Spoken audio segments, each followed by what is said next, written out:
आज तृतीय दिन में आरंभ हो भीतर रत्न भंडार गणति मणति। गतकाली द्वितीय दिन में नीति विलंब सत्वे प्राय 7 घंटा रत्न गणना होइछि। प्राय 80टी अलंकार गणति सरी। भीतर भंडार रही प्राय 598 प्रकार अलंकार। 1978 मसीह प्रस्तुत होइतिबा रत्न अलंकार सहित होइछि मेलक प्रक्रिया। भीतर भंडार रे एपर्यंत समस्त मेलक 100% स्वच्छ और निरवच्छिन्न होइछि। एने कहिसेंते श्रीमंदिर मुख्य प्रशासक। तेबे एसओपी अनुଯାयी हलदिया मुणी रे सुना, धड़ा मुणी रे रूपा और नाली मुणी रे अन्य रत्न रखा जाई ताकु प्रथमे स्टील बाक्स और परे नवनिर्मित सिंदूकरे रखा जाइछि। आज एवं आसंता काली मध्य गणति मणति कार्य कराजिबो। अक्षय तृतीया जोगु गणति मणति बंद रहिबो।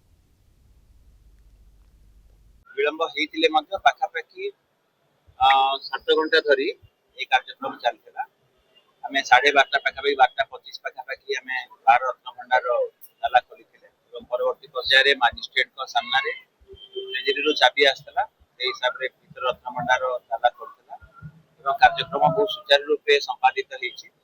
1978 तालिका को आमे मेळक करूछे एवं जहाँ भी अनुमोदित एसओपी रही ता हिसाब रे स्वच्छतार सहित एवं निर्भुल भाव रे एक कार्यक्रम करा जाउछि।